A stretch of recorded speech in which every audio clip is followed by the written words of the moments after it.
Welcome to this morning's Coffee and Chat with Government Affairs. I am Jeff Jenkins, your new Executive Director for BOMA Greater Dallas. Good to see your faces and see you on our chat today. As you guys know, advocacy is one of the biggest pillars for BOMA Greater Dallas, and it's magnified since it's a legislative year in Texas. BOMA Greater Dallas's Government Affairs Committee wanted to keep you informed about what's happening in Austin, as well as the key issues that impact you and the commercial real estate industry. During this morning's kickoff, Government Affairs Chair Regina McClendon and Co-Chair Janet Tippett will discuss two burning issues: civil liability protection for commercial building owners and managers during the COVID-19 pandemic, and secondly, the impact of the power failures during February's winter storm on commercial buildings and the need for legislation to ensure Texas has a reliable and resilient electric grid. I'm sure you guys all have your horror stories of that winter storm a few weeks ago. Maybe wake up in a cold sweat. It was not fun, but we're going to talk about that. It'll be a little bit of therapy and a little bit of information. So remember, this is a chat, so we're counting on you to participate. There will be opportunities to ask questions, share your experiences, and provide input. Please type them in the chat box, any questions you have, and Regina and Janet will attack them at the end. So I also want you to know this session is being recorded. If you want to listen and watch the replay and forward it around to your friends, obviously advocacy is a big deal, and the more people that know about what's going on, the better. So now it's my pleasure to introduce you to our co-host and presenters. Regina McClendon is the Real Estate Operations Manager of the North Zone for Texas Health Resources. She has worked in commercial property management for the past 15 years and has been active with BOMA Greater Dallas for the last 13. Listen to this. She has previously chaired the programs, education, and MOB committees, and now serves as chair of the Government Affairs Committee. Regina, I know she said she needs a break, but we don't want you to take a break. Continue to serve and serve our association. We appreciate all that you do. And then secondly, we have Janet Tippett. She is a real estate manager for CBRE, and Janet has worked in the real estate industry for over 25 years and currently is managing assets for 3 separate owners. Janet has been a member of BOMA since 2009. And also has served on the Gala Awards, Membership, Education, and Government Affairs Committees. So it is my pleasure. I'm going to turn it over to Regina and Janet. We're going to talk about these two issues. Again, type your questions in the chat box. Thank you, Jeff. That's such a great introduction. Hi, everybody. Good morning. As Jeff mentioned, I'm going to talk about civil liability related to coronavirus issues. So I'm sure you all know that it's been a little bit crazy in the last year, almost a year and a half, or a year and 4 months. Building owners and managers, and honestly, all business owners and managers, run the risk of being exposed to civil liability claims, even when they have made a good faith effort to limit the risk of exposure and infection to tenants, customers, and employees, according to the government guidelines. Because some companies are not abiding by the government guidelines and are actually putting the public at risk, we have seen a rise in civil lawsuits related to the coronavirus. Basically, business owners and managers face potential threats of lawsuits for reopening prematurely or using inadequate virus mitigation measures, regardless of following government and CDC guidelines. So it makes total sense if a company is completely ignoring the guidelines and willfully and intentionally violating the government laws, that they would have lawsuits pending against them. But for those of us who are doing everything possible to make sure that our environment is safe, we need civil protections. Believe it or not, according to the data by Hunt and Andrews Kurth LLP, 697 coronavirus-related claims have been filed in Texas alone since the beginning of the pandemic. Like, that is just mind blowing to me. That's why we really need this legislation for our business owners and managers. Last week, Texas lawmakers reviewed a bill that would provide expanded liability protections to healthcare facilities and workers, first responders, businesses, and educational institutions, and coronavirus-related lawsuits. It has been a widely supported initiative. The bill, HB 3659, would allow defendants to dismiss certain lawsuits linked to COVID-19 while keeping alive lawsuits based on the defendant's actual malice or reckless and intentional conduct. If passed, the bill would act retroactively and potentially apply to lawsuits filed since Governor Greg Abbott declared the pandemic a state disaster on March 13, 2020. As I mentioned, this legislative is widely supported. In fact, the Senate has already approved SB 6, which is an identical bill, on April 8th, and the vote was 29-1. So BOMA as a whole completely supports this legislation, and we are going to keep an eye on it, and hopefully it will pass because it will be best for all of us, real estate and allied members alike. That's my spill. At this time, I'm going to go ahead and pass it over to Janet, and then we'll take questions at the end. So I'm Janet, and just a question. How many of you woke up on the morning of February 15th with a phone call from someone telling you you had power outage or water, or, you know, and the adrenaline that hits you at that moment? You were like, what am I going to do? I found myself just kind of walking back and forth, trying to make phone calls and get a hold of people. Just a little brief, we encountered here at Waterway Tower a sprinkler pipe that froze because throughout the night the power would go off and the generator would come on, the intake opened, and ultimately it froze. And so it was truly the cause of our problem. We have now completed all of our repairs, and very fortunately, I can say our claim was less than $100,000. Had my engineer not gotten to the building when he did, probably would have lost our switchgear. So we were very, very fortunate in our situation. I know others had much worse situations, but that crisis brought to our legislature the realization that something had to be done. We learned throughout that week that there were power generators that were out, that had been shut down because they had not been inspected. They were not up to code. We learned even more so that the inspections were virtual inspections, not physical inspections, due to the COVID pandemic. And so the legislature, was inundated with calls from their constituents and building owners, and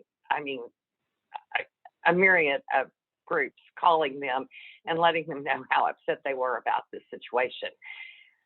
We went 3 days without continuous power here at Waterway. I was fortunate at home that I did not lose power. I happen to live in a hospital grid. So hallelujah for that. But the trickle-down effect, when we lost power here at the building, not only could our tenants not get into the building to work, but those who had electricity at home were unable to work because their servers were down and they couldn't connect. So, the impact that we shared, or what we shared with our legislative representatives and their staff when we had Advocacy Day back in the first part of March, was this was not just a power outage affecting the building. This impacted businesses. This impacted, everybody was okay with staying home because we were used to staying home, but then they couldn't work because there was no power in the building. So we all experienced that. So the legislature got behind that, and more than 200 bills have been submitted for this session to be voted on, to be reviewed. Now, we all know that not all of them are going to make it out of committee. Some of them won't even make it into committee. But the critical bills are Senate Bill number 3, which actually passed 30 to nothing. It seeks to overhaul the state's electricity market. It will shift the financial burden of the ancillary services to the actual energy providers, to the actual generators. Right now it's currently on the providers, which is why we're seeing an increase in our ancillary costs. Their plans, several other bills address the weatherization of the equipment. I know we talked about it before we got started, that we all probably saw an alert a couple of weeks ago, or maybe even just a week ago. It was gorgeous weather outside, spring, it was beautiful, no major wind issues. And ERCOT sent out a message that said, hey, we need you to conserve energy. So these bills that address the weatherization of the equipment are not just addressing winterization, the extremely low temperatures. They are also addressing the extremely high temperatures, And because obviously we anticipate, especially after having a severe winter, one extreme follows the other, we anticipate probably having a very, very hot summer and possibly a drought. And so we're going to have to be prepared, but we cannot be prepared unless those who provide us the service, the resource, are prepared. So multiple bills are addressing the weatherization of the equipment. There are several bills, and some actually overlap with the provision that the alert system be improved. We knew this weather event was coming, and I know I roll my eyes and say, yeah, it's going to snow in Texas. But we knew that a major storm was headed our way, and yet our power generators did not prepare, nor did they prepare us. I remember looking at Facebook and seeing people saying, "Oh my gosh, I just went to Home Depot to get the covers for my water spigots," and it was the day before the freeze hit. We need a better system, and so several of the bills are addressing the fact that we need an alert system in place, that as soon as our generators, as soon as ERCOT and the PUC and the Texas Railroad Commission and the governor's office are aware of a major event, that they begin to alert us of what could potentially happen, because all of those groups should know what's online and what's not online.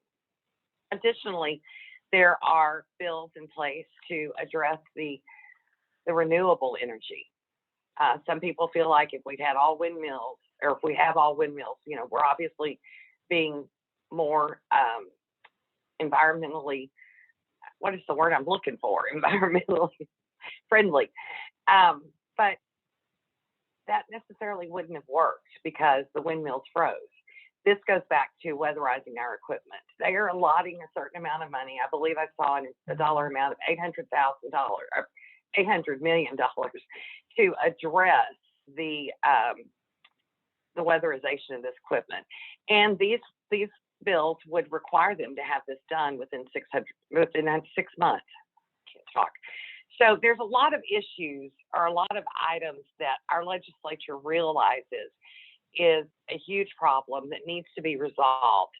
The one thing that I've always hated is when you see in this legislation, well, they're going to create this committee to monitor this, and then this committee will monitor that committee. But I think that their thought process is, we need to get the resources in place so that our citizens of the state of Texas, our businesses, are not impacted by a weather event. This should not have happened. We all know that. And so I think they're trying to get it more prepared. One of the things that we talked about with our legislative representatives was that it doesn't, this didn't just, I think I said this before, it doesn't just impact the people in their homes, but nursing homes were impacted. Some areas did have impact of hospitals. It's critical that these areas be identified as critical infrastructures. And so that's another part of one of the bills, is to identify, and you'll have to register. You'll have to, we'll have to go in and say, we manage this building that is a critical infrastructure. But it will identify that, so that when they're looking at the grid, when these crises arise, they're able to see that these are the areas we cannot take energy from. We cannot impact because of these critical infrastructures. That's pretty much all I have. I'm kind of rambling around, but the bottom line is there's a lot of legislation. The House has passed about 7 of their bills addressing the ERCOT electricity grid, the overcharging, and those have now gone on to the Senate and are in committee with the Senate for them to review and amend, and so that hopefully they can find a common ground and pass this legislation. The governor has agreed that whatever comes out, he will sign. So let's hope that we never have a storm like we did, but let's also hope that they get things moving so that we don't have issues during the summer. So I'm open for questions. Hey, Janet, this is Ben. I have a bunch of questions. Can I just ask them instead of typing them all? I'm sorry. I said I have a bunch of questions. Is it okay if I just ask y'all instead of typing them all? Amber, do you mind if Ben goes first? He Oh, started. I'm sorry. I asking didn't hear question. you. No, it's That's okay. okay. I guess we should do the little hand. Raise your hand. Okay, Do Ben. that. Go ahead, Ben. Go ahead, Ben. Oh, that's no problem. I was just going to say, Janet, being in the industry, you did a fantastic job of explaining everything. So kudos to you. I've been in meetings almost daily since the winter storm, and you did a fantastic job explaining everything. Just wanted you to know I'm here for support. And Amber, fire away with questions. Glad to support Janet as you guys have questions that come up. Thanks, Ben. Appreciate it. You bet. Amber, the floor is all yours. And thank you, ladies. I really appreciate you guys doing this. And, and I did participate in the advocacy day, so I kind of knew about some of this, but at the time there wasn't much momentum. It was just stuff being introduced. So I just wanted to ask first on the civil liabilities. You said, can you give me that House bill? I was trying to write it and you said it really fast. Sure, of Regina? course. It's 3659, 3659. Okay, and the Senate bill was Senate Bill SB 6? Yeah, Yeah. that one's simple. Number 6. Okay. I get the feeling they don't hear as many bills as the So They my don't, question, they don't. governor. since it passed on the Senate Bill SB 6, since you said that passed It on passed on 4/8. April. And the vote was 29-1.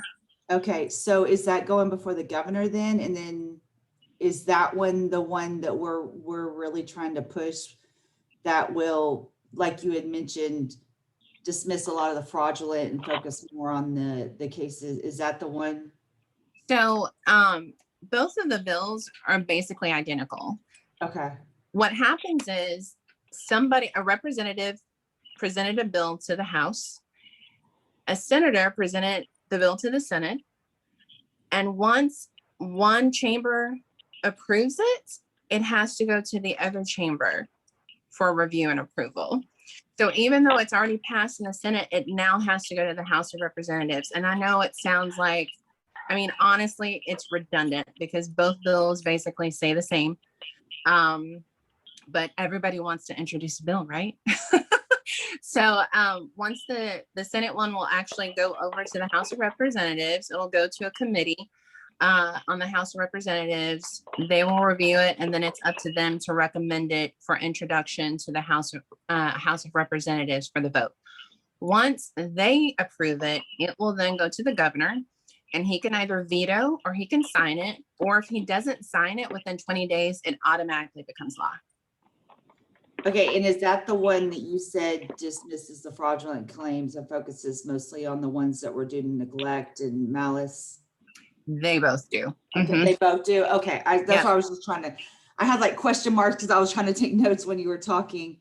Okay. Yeah, and then- honestly, they're basically identical. It was just one was introduced to the House and the other one was One introduced to the pushed Senate. through. Okay. Okay. Mhm. So either one we're good with then to follow Yes. either one. Okay. Okay. Yes.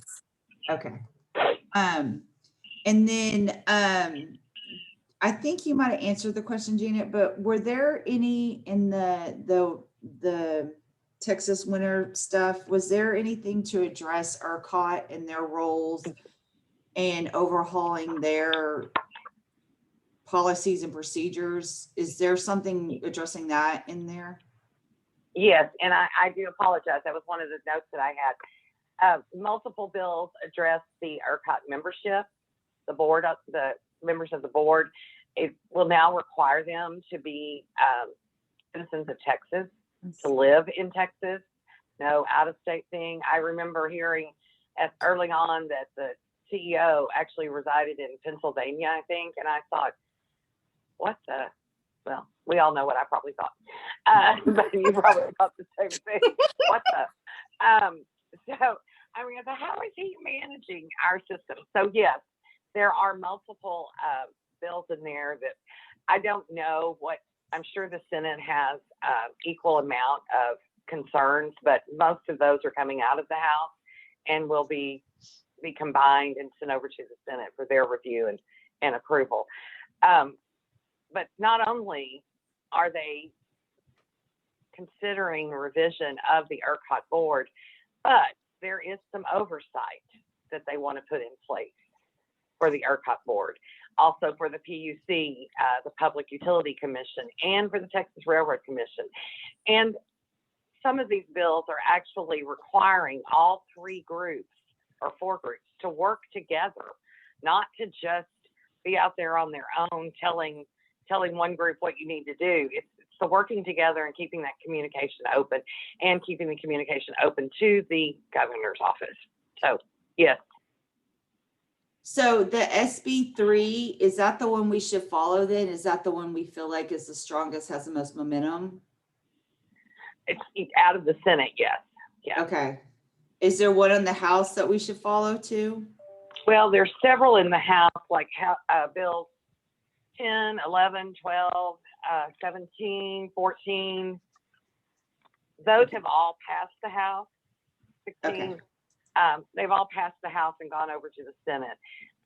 You know, the sad part about it is there's a lot of redundancy in these bills because everybody wants to get their name on there that they authored the bill that went through and saved the world. But there is a lot of redundancy. So I feel like that we can follow those bills. I do think that most of those will proceed and will become fruition or will come to fruition. But right now it's just trying for them to get everything combined and reconciled between the two bodies.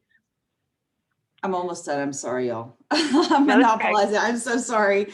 And then, so which bill, like, is BOMA supporting? Do you know? Just so I can follow. I'm one of those nerds. I follow this kind of stuff. So I just was curious which bill BOMA was really supporting and following. Janet, with yours. I believe SB3 is the critical bill. It kind of touches on everything. Again, surprisingly, it passed 30-0. Of course, I do think there's probably some emotion there, and there's probably some representatives and senators that were being hounded and beat up by their constituents. So the emotion is there. This was definitely a hot topic on Advocacy Day. So, and just to add really quickly. Oh, sorry, Janet. Just to add really quickly, on Advocacy Day, one of the aides for one of the representatives mentioned that that representative was introducing a bill related to this, but it was very specific. Like they wanted to make sure that grocery stores were considered essential businesses and would never have their electricity turned off. And I think we're seeing that with a lot of bills. That's why there's so many. They're not generic like the ones that we're really following about, you know, upgrading the grid and everything else. Right. They're more specific to, you know, I want to make sure nursing homes never lose their power. I want to make sure grocery stores never lose their power. So that's why, honestly, there's so many, because they've really narrowed it down to a very small focus, and not all of them say the same. So it's pretty interesting. It really is. It was interesting to read through some of those bills. I know, Regina, I think it was last week or the week before when you sent out the agenda for our GAC meeting, and you sent all the list of all the bills that had been filed. 127? I was reading through them, and I was like, okay, that one's exactly the same as the one above, and that, but that's really then they got into the specifics, and so I think what will happen as they reconcile these bills is some of the ones that are redundant will be merged into to some of the other bills, so that they're able to cover a broader area. Awesome. And Amber, did you have any more questions? I have one more that's totally not related to this, just because I'm really No, you go curious. right ahead. Just because I'm really curious if there's been any more momentum, but have we heard any update onto the Clean Start Act? Do y'all know? No, So I haven't. I know it's still Sorry. being considered. I know that it has not passed yet. But that's about all that I have at the moment. Hopefully something will occur over the next couple of months. And on our next chat, I can put a note that we cover that particular legislation. Thank you, ladies. I'm sorry I monopolized with so many questions, but thank you. No, I love the participation, Amber. You need to come to every one of these. That's right. Okay, so really quick, Sarah actually posed a question to Ben. Her question was, what can we do to prepare our buildings and tenants for this summer with respects to potential power issues and extreme heat? Do you think we will have rolling blackouts that will impact power during business hours, etc.? So Ben, if you could address that question, that would be great. Absolutely. And before I do that, great questions, Amber. You're spot on with all of those. So if I could, I think I'll answer Sarah's last question first in regard to, can we expect more power outages this summer? The answer is possibly yes. Thankfully, they won't be as severe as the one we experienced because of Winter Storm Uri. Here's why. We have a lot more solar on the grid, I think, this summer than we have in the past. And thankfully, the heat axis is usually just between, the hours of noon and 6 or 7. When the sun goes down, we get relief. So thankfully, even though we may have chances of power outages or events, they shouldn't be as severe. Our grid in the summer, though, is in trouble. Really, this problem that we've had has been going on since 2018. 2017, we started to lose a lot of coal plants and gas plants, and our reserve margin, guys, is still razor thin. And so each time we come on a winter or summer event, we're going to continue to have these chances for outages. So what can you do to prepare? Man, in the summertime, it's going to be very difficult, right? To avoid things like this if we do have an outage. I would just, your advisors, folks like myself, stay in touch with us. We'll hopefully try to communicate as best we can with you what we expect and what we anticipate, and then we can communicate with tenants to prepare. But with extreme heat, wow, there's not much we can do except conserve. And there's communications that we send out to most clients during June, July, August, September, to work with engineers on finding ways to conserve, because really taking the load off Texas, you guys have heard that.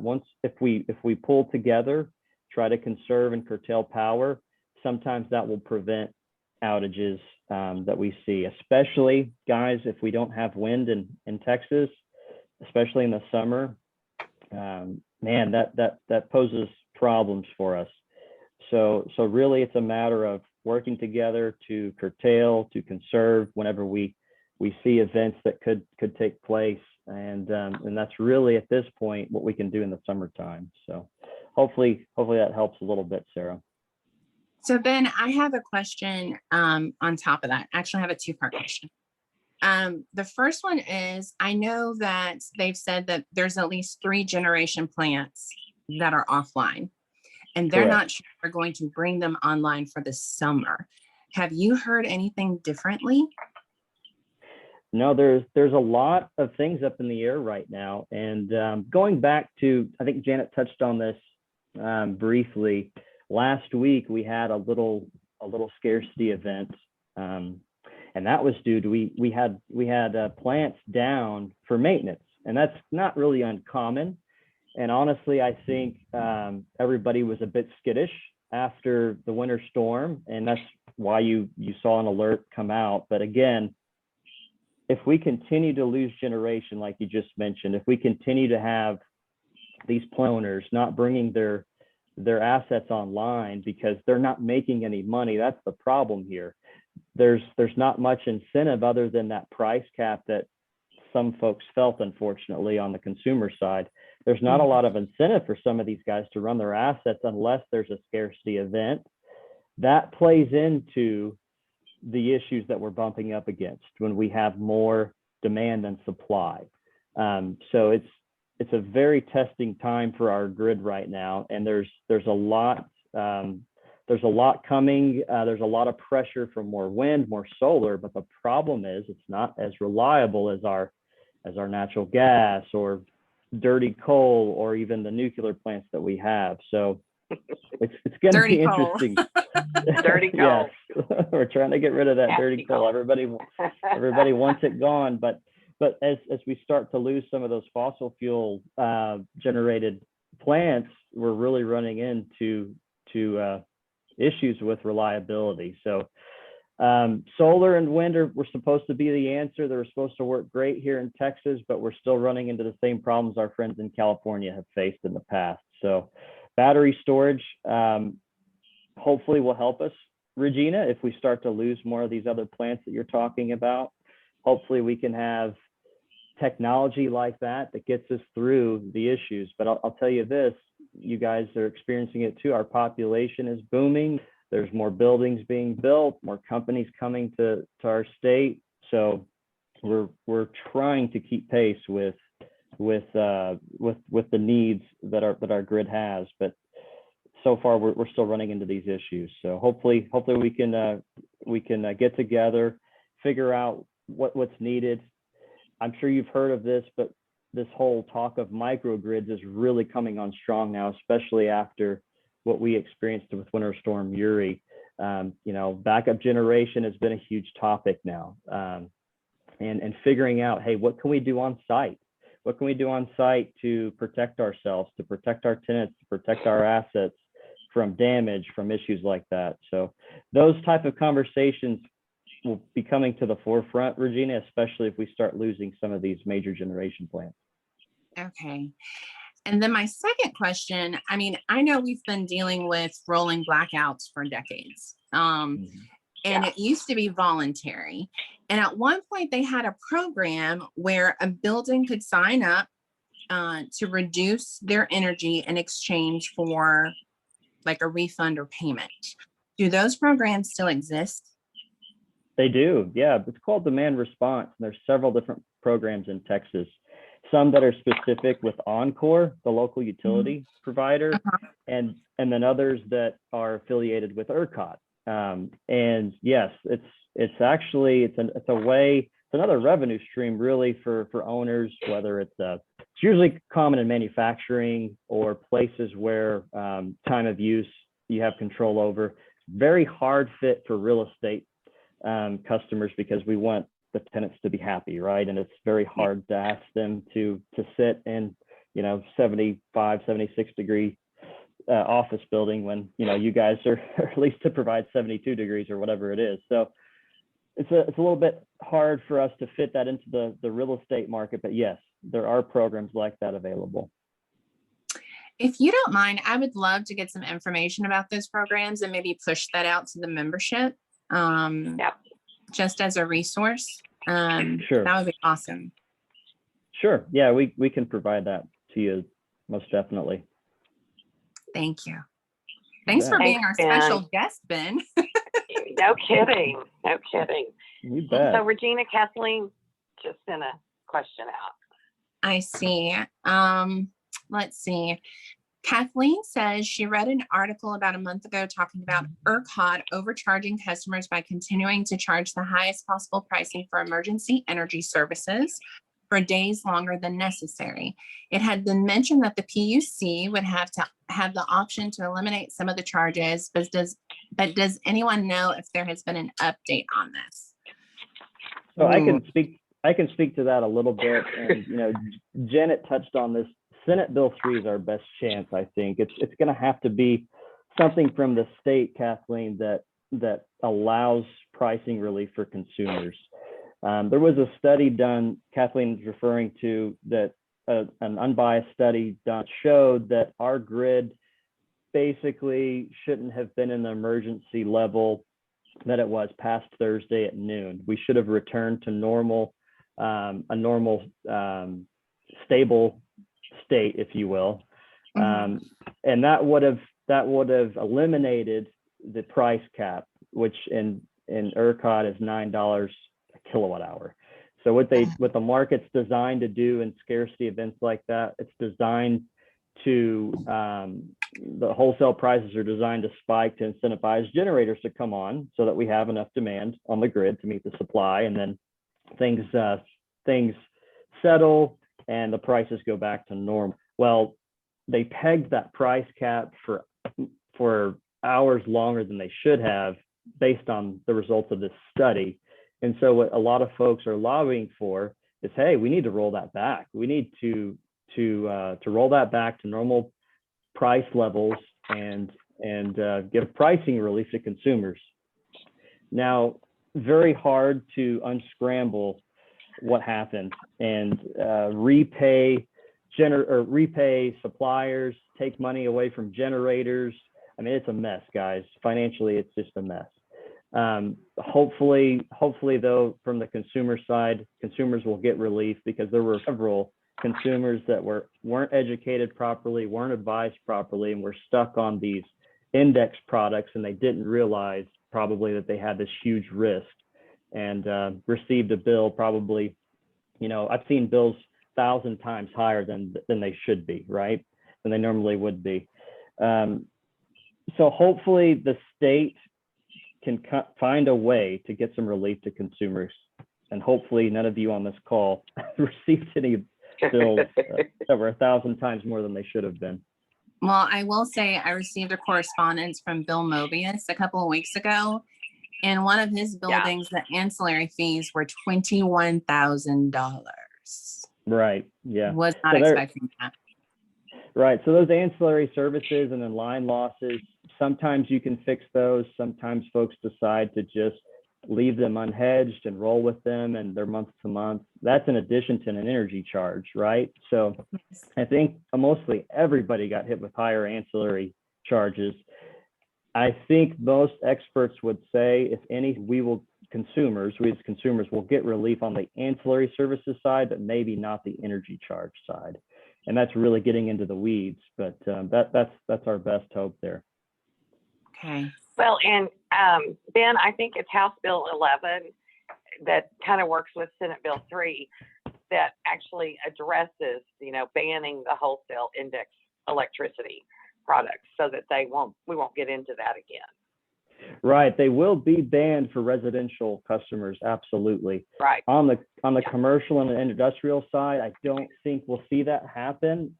It's actually a product that works well for certain folks. It's just not always the best fit, and that's where it's really important to work with somebody that's an expert, whether it's an advisor, a solid supplier. It was a miss on the education side, really. Experts should be educating their customers, their consumers. That obviously didn't happen on the residential side with folks like Gritty and others, but that's another need, education. Texas, we can educate ourselves to become smarter about what's available, what's out there, since we are a deregulated market, energy only market. There's a lot of ways to learn from this and be in a better position when things come about like this in the future. And Ben, you may have mentioned this before, but is there a possibility that we will connect to neighboring grids as a backup going forward, or are we going to stay isolated? Well, that's kind of one thing we've always said. We're an island when it comes to a lot of things. We actually do have ability to connect with friends in New Mexico, a little bit in Oklahoma, and I believe we're working on ways to try to connect with a little bit of the grid in Mexico, especially with some of the renewables that are coming up, and just those options are out there. And yes, I think especially after this issue, the problem was this cold weather event. It was so widespread, guys. I mean, I think it was the first time in 50 years where we had temperatures, that low for that long across the whole state.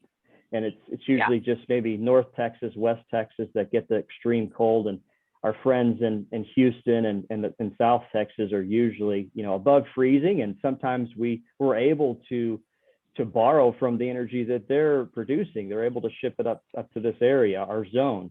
The problem was everybody widespread was in the same position. Everybody had high demand because of heating load. And of course we had the issues with reliability. So, I mean, hopefully our neighbors will be able to help us in future events if they do occur. But honestly, in that situation we just faced, it wouldn't have mattered as much as we think it would have. It was interesting to see snow on the beaches in Galveston, that's for sure. Yeah. Absolutely. Case in point, when does that ever happen? Right? So. Yeah. I'm old, but I don't think I've ever seen it. So. Thank you for all of that insight, Ben. Does anyone have any additional questions or comments? Yeah, if anyone wants to share anything with us, please do. Great topics. And thank you, Regina, for your part as well. Learned a lot there. I do have a question. Do you guys do this regularly, or is this kind of a special thing? No. So this is our first one, and we plan to start doing it quarterly, and we will try to give updates on different topics each one. But obviously, if there's progress on the topics we've already spoken about, we'll also give updates on those.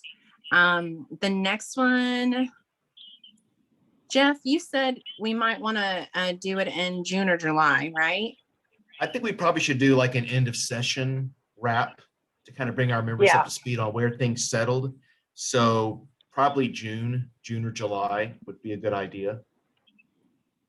So pretty much quarterly is what we plan on doing. And now I feel like we might have to have guest speakers. I don't know. I know. We could have Ben engaged Ben.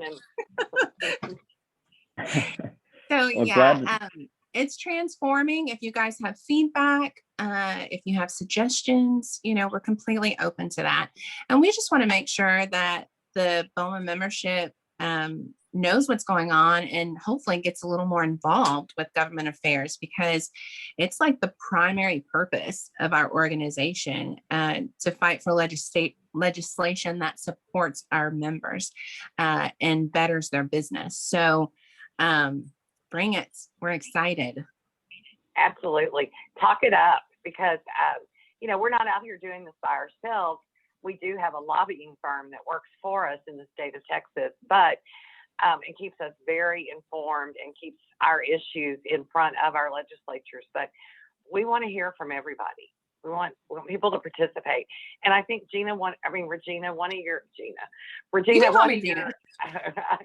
whoever you are, one of your primary or priorities for the next 2 years is to get in front of our local officials, our local city councils and mayors and those groups. So we want people to feel like they can participate in that.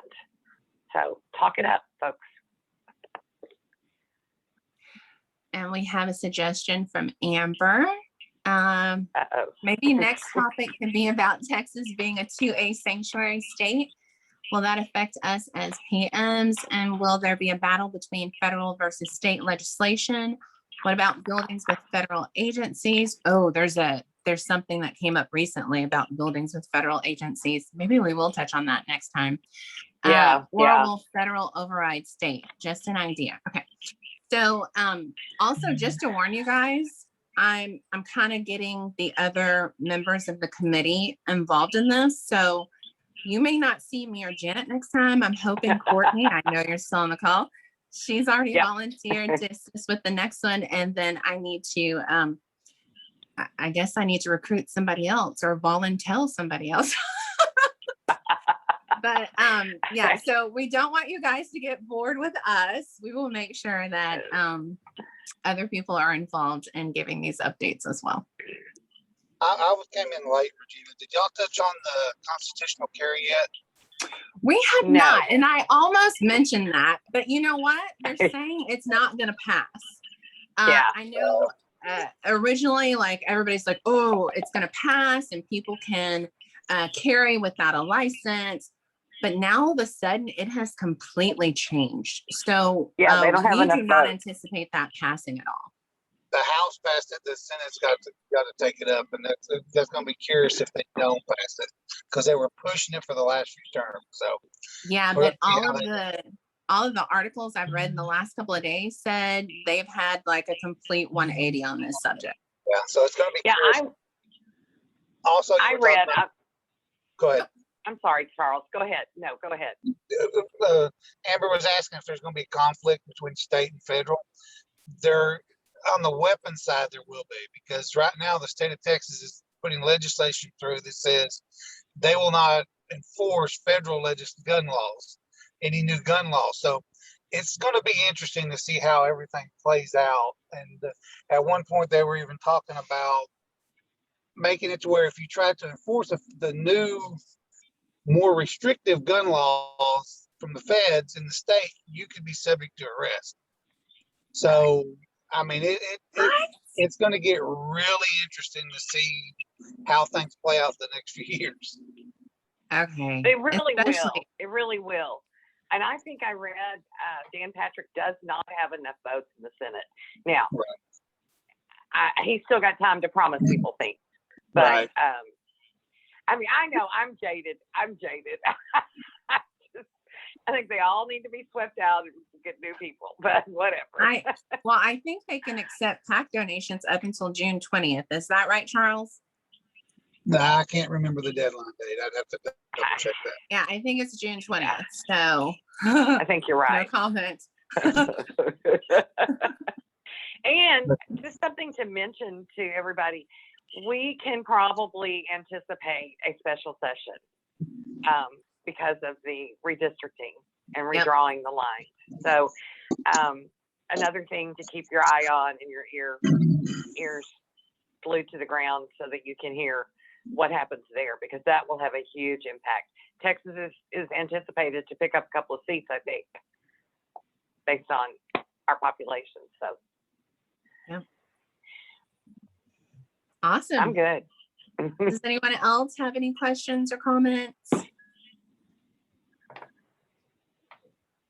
All right. Well, we appreciate you guys taking the time today to spend with us and learn about some of the issues that we're supporting. And we hope to see you next time. If you have any topics or whatever that you feel like we should research or cover in one of our upcoming chats and coffee with the GAC, please email them to myself or Janet or to Jeff. And we will make sure that we address those in the future. Regina, I had one or two quickie announcements before we head our ways. You guys all know the golf tournament's coming up Monday at the clubs of Prestonwood, the Creek course. And we didn't know this at the luncheon the other day, but we do have a couple of real estate member slots open. So if you guys want to play some golf, there are some spots that are open, so come play. And if you don't want to play and just want to have lunch, you can join as a spectator. Read eVoice when it comes out, or go to our website, sign up for that. We'd love to have you on Monday. And then we also have the Community Service Committee is doing the toiletry drive, trying to get things for people in need in our community with toiletry items they might not otherwise receive. You don't have to go to the store to buy this stuff. You can buy it directly from our toiletry registry at walmart.com, and they'll be delivered to that location. So you don't have to do anything but just picking them out, donate. We're kind of lagging behind in that. So I urge everyone on here to do that and donate a couple items to these people in need. And we've extended that deadline to May 31st. So go to the registry link and e-voice or go to our website. So Regina, Thanks. Janet, Ben, our de facto panelists, you guys are amazing. Thank you guys for all the great information, and we'll do it again soon. Okay. Thanks, guys. We appreciate you. Thank Bye, you. everyone. Have a Great great day. week. Bye. Take care. Thanks. Bye-bye.